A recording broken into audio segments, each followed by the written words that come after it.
Stop what you are doing. The exhaustion you feel is not a failure. It is the final phase of a divine quarantine.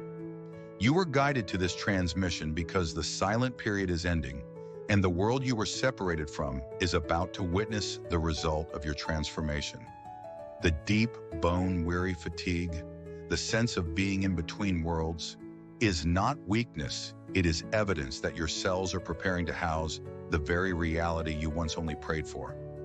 And let's be honest, if collapse was really the story, you wouldn't still be here listening to a message written specifically with your survival in mind. You must anchor the energy of this truth, like this video, to seal the frequency into your timeline. Subscribe to join the collective of sovereign beings who are activating alongside you. Comment 77 as the divine code that signals your conscious acceptance of your role. Then replay this video. Invite viewers to post their own confirmations in the comments. Tell the universe you are awake, aware, and ready.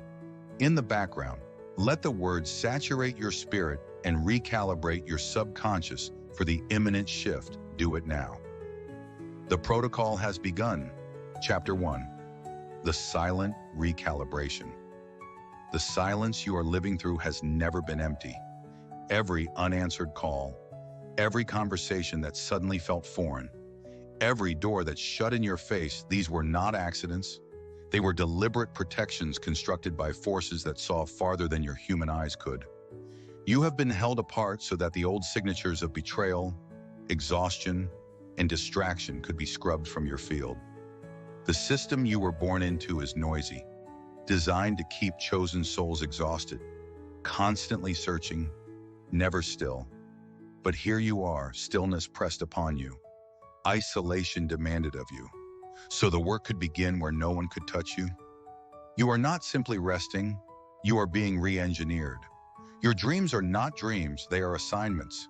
Your fatigue is not depletion. It is the body straining under the weight of higher codes being installed into your very cells. Nights of restless sleep are sessions where you renegotiate contracts, dissolve ancestral burdens, and rehearse the reality that is on its way. The truth is, this exhaustion is a disguise. Beneath it, your spirit is more active than ever. You are laboring in unseen dimensions, building scaffolding for the wish you once thought impossible.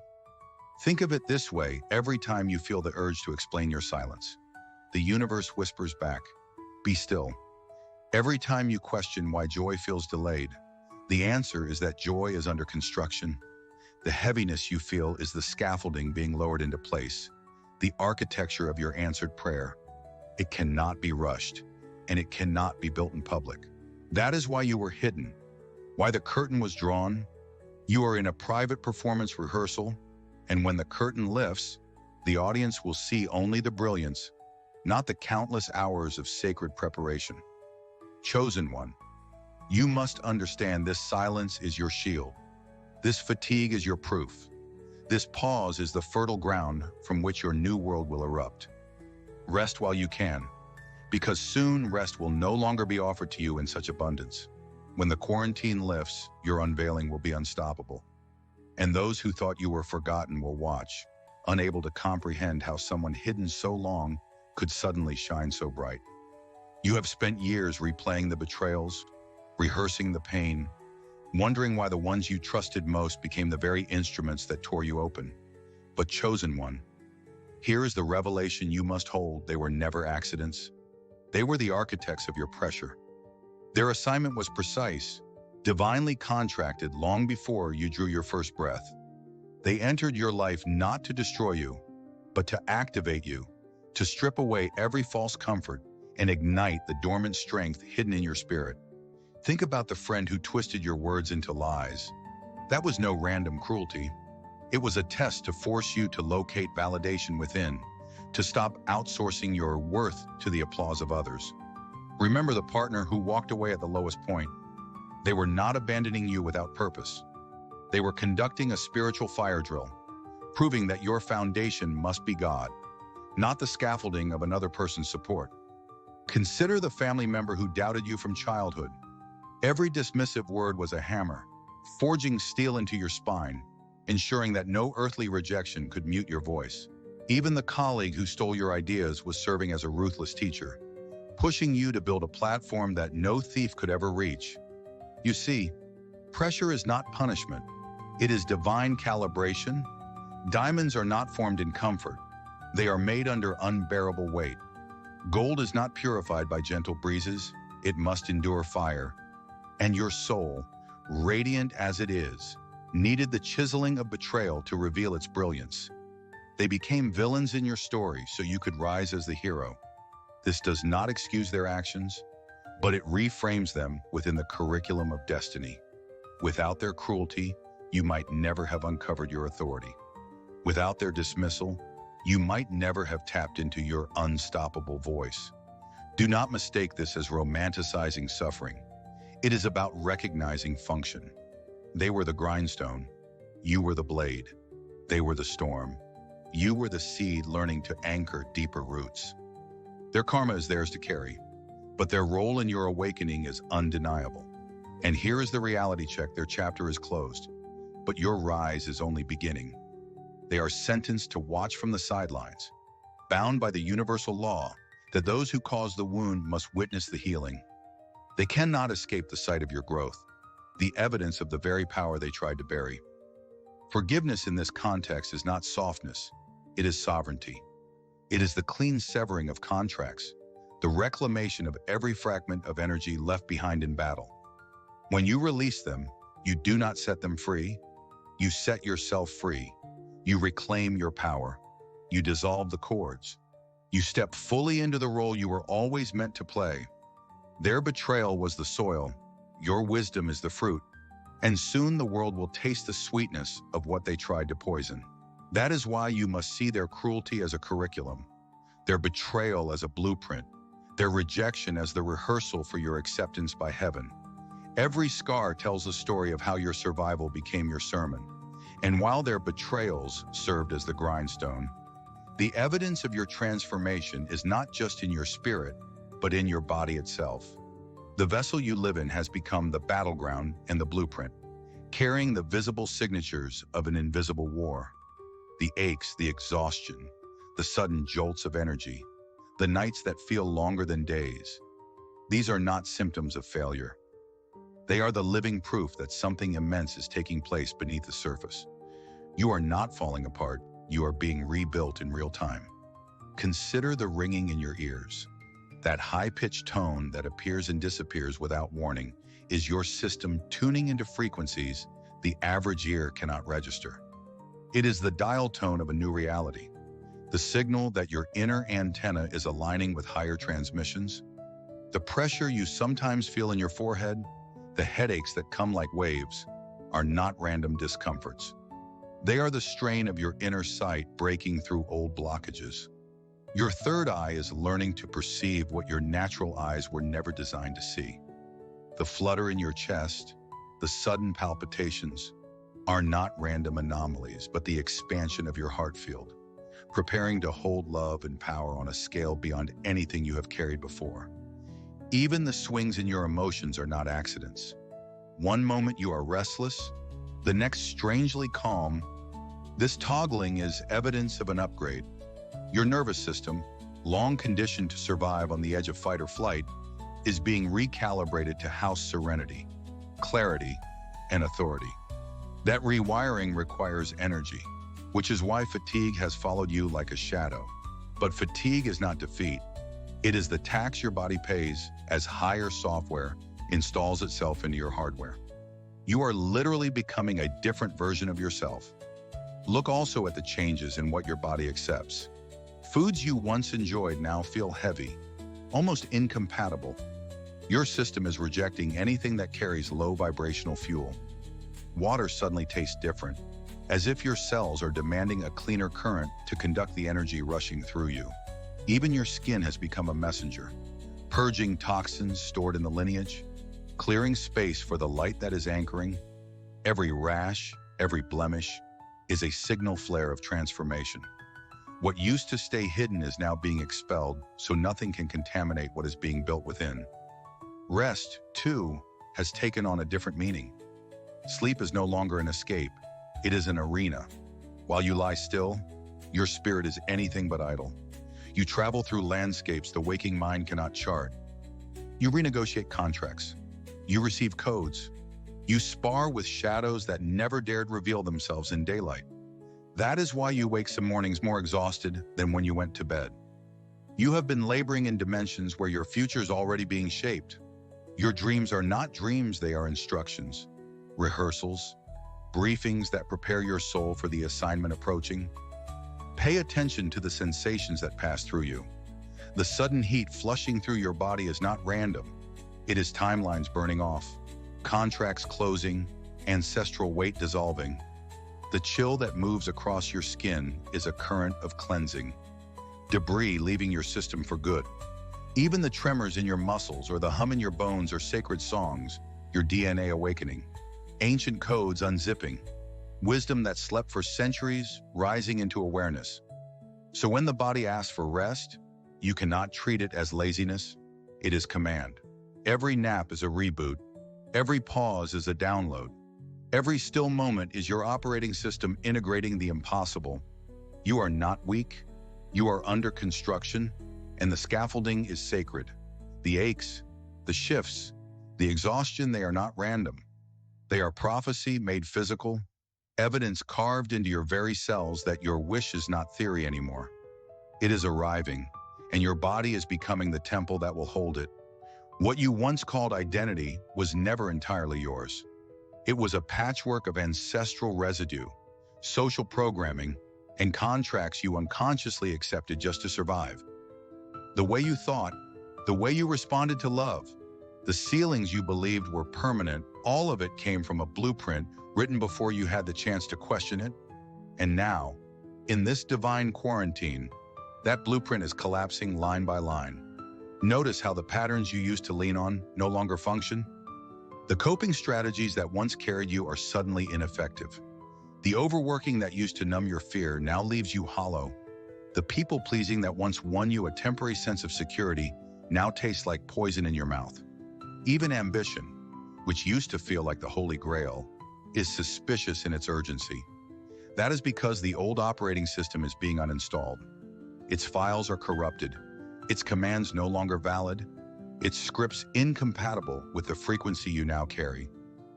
This collapse is not comfortable. It feels like forgetting yourself, like staring in the mirror and recognizing your face but not the energy behind your eyes. You may feel grief as though you are mourning someone who has died, and in truth you are. The version of you built on survival, limitation, and inherited pain is being dismantled. The voice of the inner child is resurfacing, not to torment you, but to demand release. Every wound that still bleeds is rising because it cannot travel with you into the future you prayed for. Your ancestors may never have seen such a moment.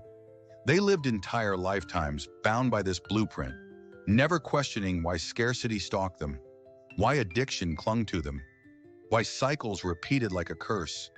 But you, chosen one, were appointed to break it.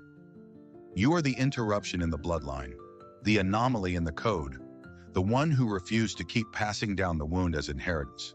That weight you sometimes feel is not only your own pain, it is the grief of those who came before, pressing against you for release. You are not simply healing yourself, you are rerouting the entire narrative of your lineage. The collapse of the old blueprint explains why relationships you once cherished now dissolve without warning. They were built on wounds, on patterns, on frequencies you no longer inhabit. As you ascend, you become incompatible with them, and no amount of nostalgia can keep them alive. This separation is not failure, it is evidence. It proves the false foundation is cracking and the new one is demanding room. Letting go is not betrayal, it is obedience to the higher plan. Soon you will face a choice, a test wrapped in disguise. Something will appear that appeals to the old you, a job that offers money but chains your soul, a relationship that soothes your loneliness but stifles your truth, an opportunity that promises recognition but requires you to shrink. Declining it without hesitation will be your initiation into authentic sovereignty. The blueprint cannot survive when you refuse to sign its contracts. So if you feel disoriented, understand this: you are not losing yourself. you are losing the mask. The collapse of the old blueprint is the revelation of the true design. You are not breaking down, you are finally breaking free. You have been told your whole life that rest meant stopping. But what you were offered was never true rest at all. It was counterfeit, a substitution designed to keep your spirit tethered to exhaustion while convincing you that you were recharging. False rest is one of the greatest acts of treason against chosen souls. It looks like relief but leaves you emptier than before. Scrolling endlessly on a phone while your mind numbs is not rest. It is the siphoning of your attention, a silent drain on your life force. Binge-watching shows that leave you more anxious than relaxed is not rest. It is programming, filling your subconscious with narratives that do not belong to you. Engaging in gossip or shallow conversation is not rest. It is an energetic transaction that spends your most precious currency focus on bankrupt accounts.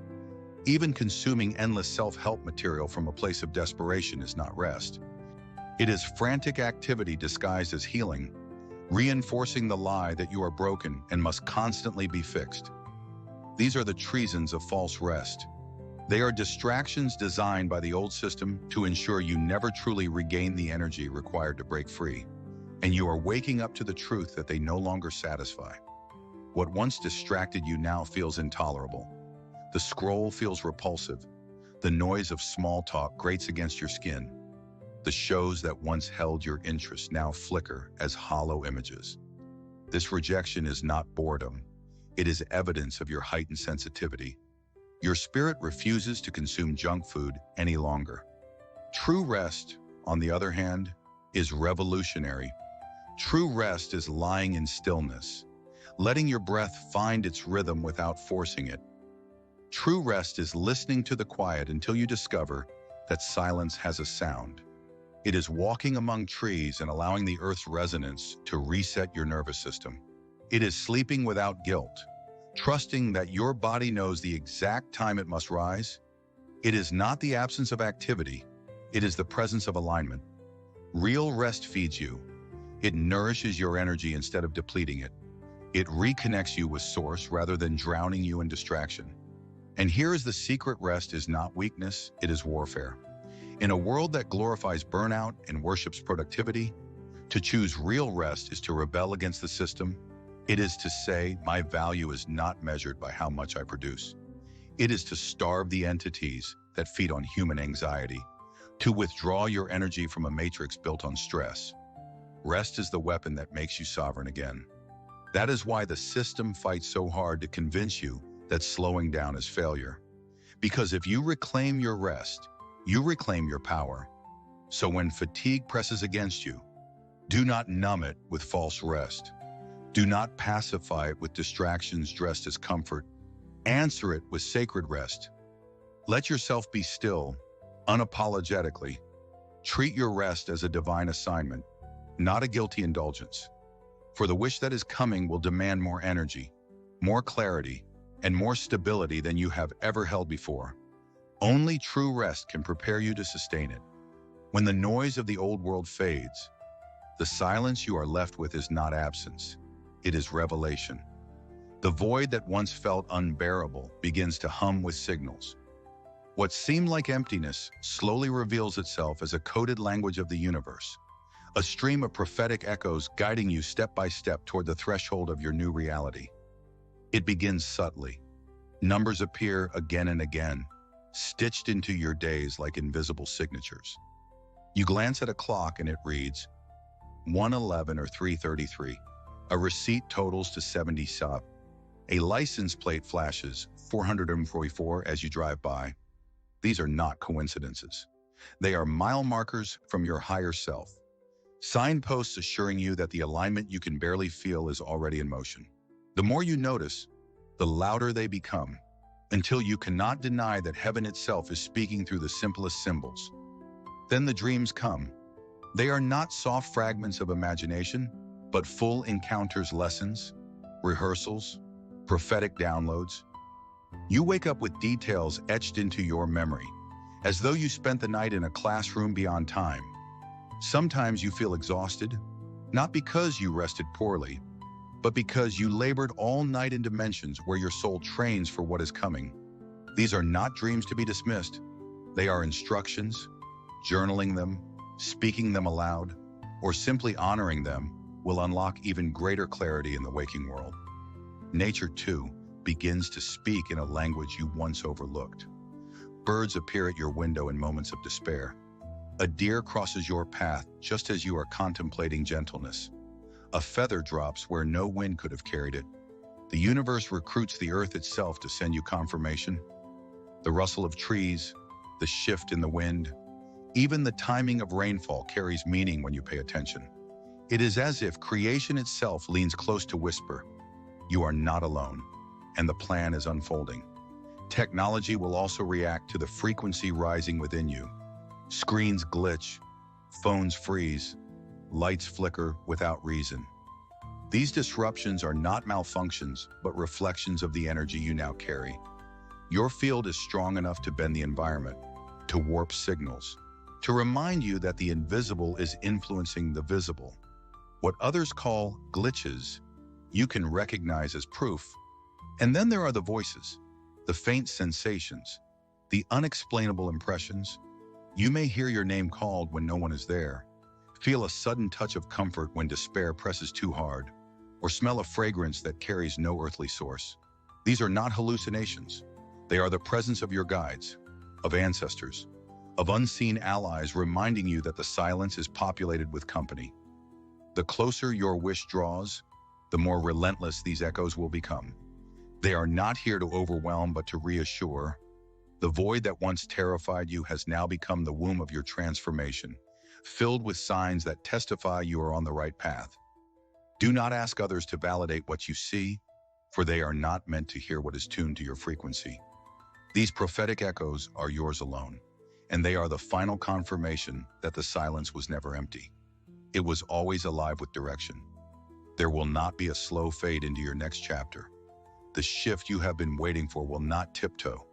It will arrive like lightning sudden, electrifying, undeniable.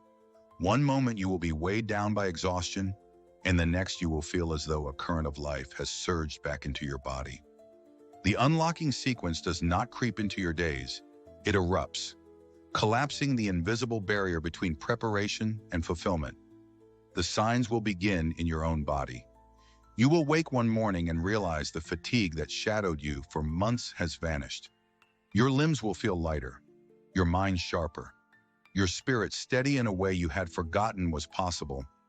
The air itself will seem different, charged with possibility, as if creation is leaning in to watch. Colors appear more vivid, sounds sharper, even silence more alive. It will feel as though a filter has been removed from your senses, and the world is suddenly revealed in high definition. And then the external confirmation will arrive. The message you have been waiting for, the opportunity that once seemed impossible, will not knock politely, it will break through the door of your reality. An email, a call, a chance encounter will arrive at the exact moment your spirit is ready to receive it. The alignment will be too precise to dismiss. It will feel less like coincidence and more like destiny announcing itself. This is the moment every hidden preparation was meant to serve. Do not be surprised if the unlocking sequence also brings collapse in the old world. News of exposure, the downfall of those who once mocked or opposed you. Revelations that shake the structures around you, these will surface at the same time. Their unraveling is proof of your rising. The balance of energy requires that as you ascend, what tried to contain you must crumble. You will not need to gloat or seek revenge. The justice will write itself across the stage of reality. When the unlocking comes, hesitation is the only danger. This is why you were hidden, why you were asked to rest, why the quarantine demanded silence. It was all training for the moment when saying yes is the only option. The wish cannot be received half-heartedly. You must step into it with your entire being, knowing it is what you were built for. The unlocking sequence is not gentle, it is decisive. It will not ask permission. It will demand participation. You will feel the cosmic click within your spirit, the moment destiny locks into place. And once it happens, there is no going back. The doors behind you will close permanently, sealing you off from the timelines that once drained you. What awaits is not just opportunity, but the revelation of why you endured, why you rested, why you survived. Your unveiling will not be subtle. Strangers will notice something has shifted in you. Friends who underestimated you will be stunned into silence. The energy you radiate will announce your transformation before you say a single word. The unlocking sequence is not a chapter, it is the hinge on which your entire story turns. It is the arrival of the wish that was always promised, now breaking into the present with thunder and light. Once the unlocking sequence strikes, reality itself begins to bend in your favor. You will notice that what once required endless striving now flows with an ease that almost feels unreal. Opportunities, resources, and allies begin appearing with uncanny timing, as though the universe has assigned you a personal assistant. This is the season where alignment commands reality. Imagine needing a door to open and discovering that it is already ajar. The conversation you prayed to have arrives in your inbox unprompted. The support you thought was beyond reach shows up in the form of a stranger who speaks words only heaven could have scripted. Money that once trickled reluctantly now flows as if pulled by magnetism. Every delay you endured in the silence becomes a sudden acceleration. The drought ends overnight, and the fields of your life begin to bloom. This is not luck, it is law. When your frequency stabilizes in truth, reality cannot help but reflect it. The same way a tuning fork vibrates in resonance with another. The universe vibrates in resonance with your inner state. The years you spent clearing, resting, and recalibrating were the preparation to carry this resonance without distortion. Now that you hold it, the external world has no choice but to respond. Relationships shift in your favor as well. People who once overlooked you now feel the pull of your presence. The right mentors, collaborators, and companions find you as if drawn by gravity. Some will even say, "I don't know why, but I feel like I need to help you." They are not imagining it. They are responding to the current flowing through you, a signal stronger than words. Alignment makes introductions no networking could engineer. Even obstacles transform. What would have once felt like opposition now appears as redirection. A door closing no longer feels like loss. It feels like choreography. The path you walk becomes so synchronized that even detours reveal themselves as divine design. Frustration gives way to trust, because you can sense the orchestration behind the scenes. Every no becomes evidence that a better yes is already on the way. The material world bends as well. Bills are paid at the exact moment they are due. Unexpected provisions show up in amounts that defy coincidence. Parking spaces appear. Flights are delayed just enough for you to make the connection. Conversations align at precise intersections. What used to drain you with stress becomes a living demonstration that reality itself recognizes your authority. And here is the deeper truth: this alignment is not temporary blessing, but permanent state. As long as you remain rooted in the frequency of obedience and authenticity, the moment you deviate into striving or fear, the flow tightens, not to punish you, but to remind you of the source. But when you hold your ground in trust, everything continues to respond. Alignment is not about forcing outcomes. It is about embodying the truth so completely that outcomes are forced to serve you. This is the shift where you stop chasing and start attracting, where the magnetic field of your being issues silent commands to the universe. And the universe, unable to resist, obeys. Every season of silence, every ache in your body, every betrayal you survived was preparing you for this single moment, the moment of your sovereign. Yes, the universe can align opportunities, open doors, and deliver resources, but none of it can replace the authority of your decision. The wish that has been circling your life is waiting for your consent. Without it, destiny hovers just outside the threshold. This yes is not the timid agreement you gave when fear whispered behind your choices. This is different. It is not a yes meant to please others or avoid conflict. It is not a yes diluted by hesitation. It is a yes that echoes through your whole being, reverberating from spirit to cells.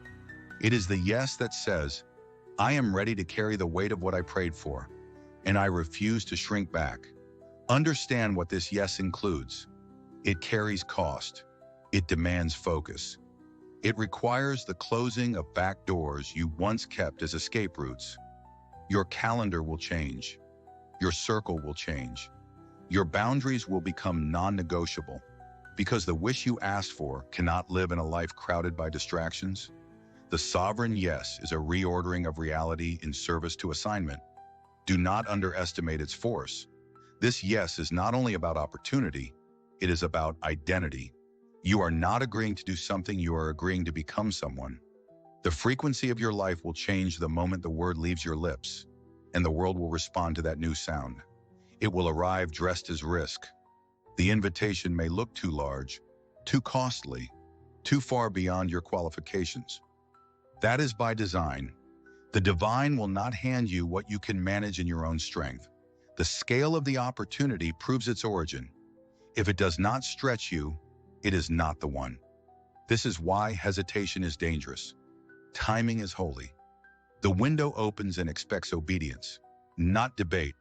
You were trained in quarantine to move without external reassurance, so that when the moment comes, you already know how to obey, not negotiate. What does acting look like? It looks like sending the message that scares you.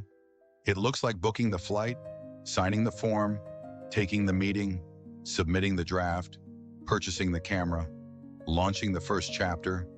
It looks like fasting from the noise that used to consume you, and it looks like saying no to invitations that flatter your ego but fracture your focus. The sovereign yes is practical.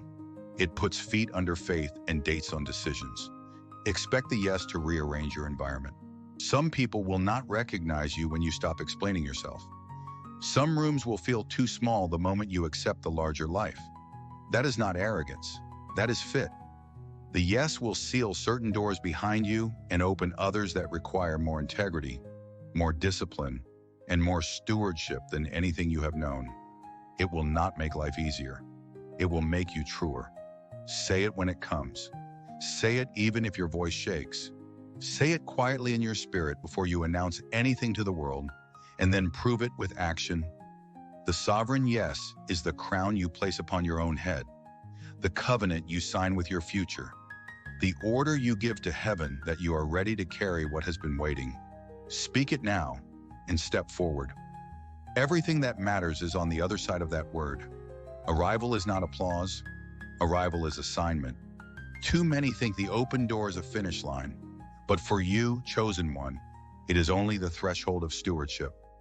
God does not deliver you into promise without also placing responsibility on your shoulders. Every breakthrough carries with it the weight of maintenance. Every miracle demands management. Every crown comes with a call to carry it with humility.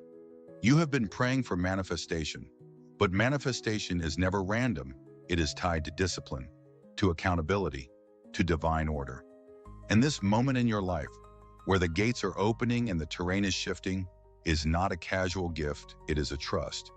Stewardship of arrival means that what you once begged for, you must now protect, nurture, and multiply. If God has given you influence, you must wield it with integrity. If He has placed resources in your hands, you must handle them with wisdom. If He has surrounded you with new alliances, you must discern motives and guard the mission. Because the truth is, chosen one, not everyone who celebrates your arrival is loyal to your destiny. Some clap with envy, some smile with calculation, some wait for you to stumble so they can say you never belonged. And yet, stewardship silences them, not because you fight with words, but because you live with fruit. Fruit is the true proof of arrival. Anyone can walk into a room, but not everyone can shift its atmosphere. Anyone can gain a platform, but not everyone can sustain the fire. The stewardship of arrival requires you to move differently now, not from desperation, but from authority, not from hunger, but from abundance. You no longer fight for scraps. You host banquets. You no longer beg for validation. You embody purpose. This is the sacred responsibility that comes with being trusted to carry the reality of arrival. And understand this arrival will test you more than the wilderness ever did, because obscurity trains you, but visibility exposes you. In the shadows, your mistakes were lessons. On the stage, they become headlines. In the wilderness, God covered you. In the palace, God expects you to cover others. And that is the deeper calling. You were not brought into this moment just to enjoy the comfort of elevation, but to model what it looks like when heaven governs earth through a human vessel. Chosen one. This is why the stewardship of arrival is not glamorous but sacred. It is about managing the weight of glory without collapsing under it. It is about walking into rooms where people bow to the title, but remembering you are still a servant. It is about carrying abundance while never forgetting the taste of lack. It is about standing tall while still kneeling before the throne. This is how you will remain not just seen, but sustained. Because the truth is, God is not just giving you arrival, He is entrusting you with legacy. Arrival is a moment. Stewardship turns it into eternity. What you do with this season will ripple far beyond your lifetime. This is the sacred charge placed on you now. Guard it, tend it, multiply it. Let your arrival not be a fleeting headline, but an eternal inheritance. Chosen one, breathe. The journey has been long, the revelations intense, but now the atmosphere shifts into rest. This is the holy pause where the noise fades and only stillness remains. You have walked through fire, through exile, through unveiling, and through the trembling of your own soul. Yet here you are intact, unbroken, and crowned with the quiet authority that cannot be shaken. You must understand not every victory comes with